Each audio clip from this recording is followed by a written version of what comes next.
Hello guys, আগের ভিডিওতে আমরা দেখছিলাম আগরতলা থেকে শিলচরের জার্নিটা। তো এখন শিলচর স্টেশনে আমরা আসছি। এখান থেকে শিলচর স্টেশন থেকে বাড়িতে আসছিল, অনেক বেশি ক্রাউড আছে। তো ক্রাউডের মধ্যেই দেখতেছো হাঁটতে বাড়িতেছি বাড়ি। এরপরে চিন্তা করুন কই থাকুন কই যাবো, দেখতে থাকো। শিলচর ভারতের উত্তর পূর্ব অঞ্চলের আসাম রাজ্যের একটি শহর এই শিলচর, যেটি তার প্রাকৃতিক সৌন্দর্যের জন্য বিখ্যাত। যার মধ্যে দিয়ে বয়ে চলেছে বিখ্যাত বারাক নদী এবং 4-5টা ঘেরা রয়েছে সুরমা উপত্যকা দিয়ে। শিলচর স্টেশন থেকে বেরিয়ে এসেছি ইস্কন মন্দিরে, একটা টোটো, ঠিক আছে, টোটো দিয়ে ইস্কন মন্দির লেগে উঠে গেছি। দেখি ইস্কন মন্দিরে যা প্রথম ট্রাই করুন যে ওইখানে থাকা যায় কিনা। এই শহরটি ত্রিপুরা, মিজোরাম এবং মণিপুর রাজ্যের প্রবেশ দ্বার এবং এখানে 90% লোকই বাঙালি, যারা কথা বলে সিলেটি বাংলা ভাষায়। থাকার মোটামুটি ব্যবস্থা হয়ে গেছে। ইস্কন মন্দিরে থাকা যাবে কইছে 400 টাকা থেকে শুরু, তারা রুম 400-700 টাকার মধ্যে থাকা যাবো। তার লেগে আধার কার্ড এখন জেরক্স করে আনছি। তো থাকার লেগে ডকুমেন্টের মধ্যে শুধু আধার কার্ডে তারা চাইলো। তো আধার কার্ডটি এখানে যাবো গোবিন্দ ভোজনালয়, ওইখানে বুক করে রুম। तो चाबी मिल गया गाइस, रूम का चाबी मिल गया। अब रूम में जाने का है, तो चलो। So guys, this is our सस्ता टिकाऊ रूम ऑफ इस्कॉन टेम्पल। टूटा हुआ mirror and attached bathroom and 2 bed. Okay, it's important, 2 bed only to sleep. This is okay, and there is one fan. It's our Silchar property for one night. Stop again after bath. তো suntan করে আবার dress পরে দিয়েছি, কারণ এখন যাবো খাবার আনতে। কিছু আনছি না আমি। আর যে অ্যাফোর্ডেবল, এটা সস্তা থাকতে চাও তার নিশ্চয়ই ইস্কন মন্দিরে তো তোমরা থাকতেই পারো, যেটা আমরা থাকছি এবং রিভিউ দিচ্ছি তোমাদেরকে একদম কম প্রাইসে। আমরা সবসময় ব্লগের মধ্যে চেষ্টা করি যে একদম কম প্রাইসে যে কোনো ওখানে ঘুরতে বা কম প্রাইসে থাকতে।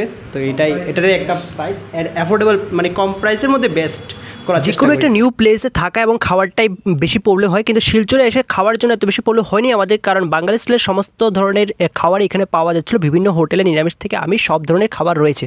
আমরা সকালে একটা নিরামিষ হোটেল ট্রাই করেছি, যেটা এই ভিডিওর লাস্টের দিকে তোমরা দেখতে পাবে। আর এখন একটা রেস্টুরেন্টে আছি। থাকার জন্য আমরা ইস্কন মন্দিরকে রিকমেন্ড করবো না, কারণ এখানে যে শিলচরের ইস্কন মন্দিরটি রয়েছে এটা এত বেশি ক্লিন নয়, বা এখানে থাকার কন্ডিশনটা এত বেশি ভালো ছিল না।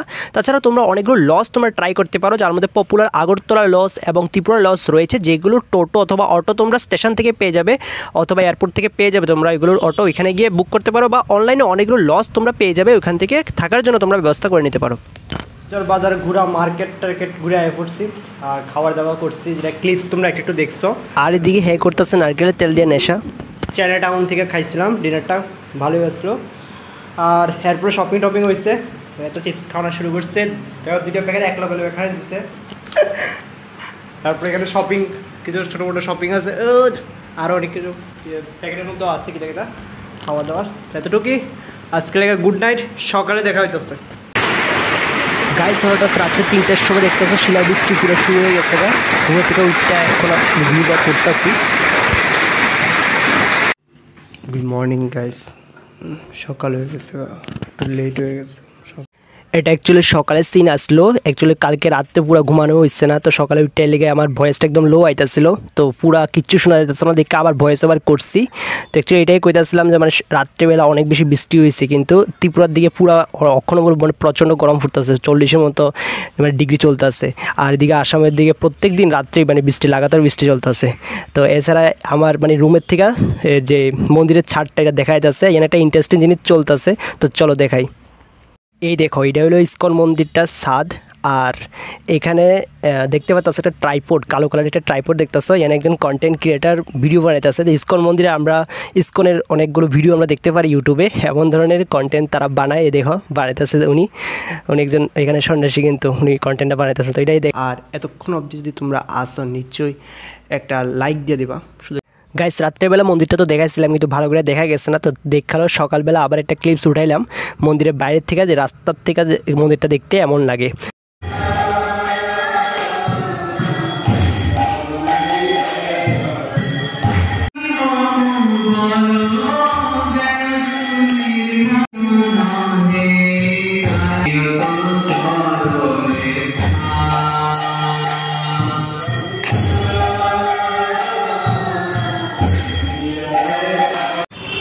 প্রেজেন্টলি গাইস 10:15 এবং আমরা কিছু ভাত খাওয়ার লেগে যেতেছি হোটেলে। ভাত খেলামো, ভাত খাওয়া তারপরে 12টার দিকে আমরা বাইরে যাবো এক্সামের লেগা। 1টার দিকে এক্সাম। শিলচরের যে জিনিসটা যেটা রাত্রেও আমরা দেখেছিলাম, কিন্তু সকালে এখন দেখছি সাইডের রাস্তার সাইডটা দেখবে এত ক্লিয়ার না, বুঝতে পারছো? মানে ক্লিন না, পরিষ্কার করে না। যেমন আমরা ত্রিপুরাতে দেখতে পাই সকালে বেলায় ওই সাফসাফাই শুরু হয়ে যায়, ব্লু কালারের ড্রেস পরে সাফসাফাই করে, এমন কিছু কিন্তু দেখা যায় না। আর চারিদিকে রাস্তার মানে পুরো রাস্তাটাই এমন আনক্লিন, পরিষ্কার পরিচ্ছন্ন রাখে না, বুঝতে পারছো? So dirty area. ড্রেনও দেখতেছো পুরো ব্লক হয়ে এসছে। শুধু এটা একটু জায়গা না, আমরা এই রোডটা মোটামুটি দেখতে পাচ্ছি, রোডটার মধ্যে কিন্তু ভালোই পপুলেশন আছে, ভালোই মানুষ গাড়ি ঘোড়া চলতেছে, কিন্তু রোডটির হালত তেমন আর কি, পুরো রোডটা এমন। তো চলো এটাতে একবার যা দেখি ভাত আসেনি, এখানে একটা পাইছি, তো রোড ক্রস করতে হবে। তো আমরা এখান থেকে একদম কম দামে যে থালিটা আছে এটাই অর্ডার দিয়ে দিচ্ছি, নিরামিষ থালি, হরিকৃষ্ণ হোটেল থেকে। চলো। আর এটার ভিতরের লুকটা মোটামুটি ক্লিনই লাগতেছে, আর ওইখানে কুক হইতেছে, কিচেনটা ওইখানে, আর ভিতরটা। তোমরা যদি ইস্কন মন্দিরটাতে থাকো তাহলে এখান থেকে তোমরা মানে খাইতে পারো, এখানে আইতে পারো, মানে নিরামিষ খাবার এখানে পাওয়া যায়, মানে ভালো লাগলো এটা। আর ইস্কন মন্দির থেকে এখানে আইতে পারো, এটা বেশি ডিস্টেন্স পড়ে না, অল্প একটু লাগছে, আমরা 2-3 মিনিট লাগছে আমরা এখানে আইতে। আর ইস্কন মন্দির অ্যাকচুয়ালি 12টার থেকে মানে প্রসাদটা দেয় আর কি, তো তার লেগে আমরা একটু তাড়াতাড়ি লাগে, তো তাড়াতাড়ি লেগে এখানে আয়া পড়ছি, ব্রেকফাস্ট করে আয়া পড়ছি। তো যেই জায়গাটাতে আসি আর কি, ওই জায়গাটার নাম হলো অম্বিকাপট্টি, যেখানে ইস্কন মন্দিরটা আছে, তো এখানেই আসছি অম্বিকাপট্টিতে। নেক্সট শিলচরের সিটি ট্যুরের লেগে রাইট সাইড ভিডিওটা ক্লিক করে ভিডিওটা কন্টিনিউ করতে পারো। আমরা ভিডিওটার অনেক পার্টে করার একটাই কারণ, লম্বা ভিডিও বানালে তোমরা দেখো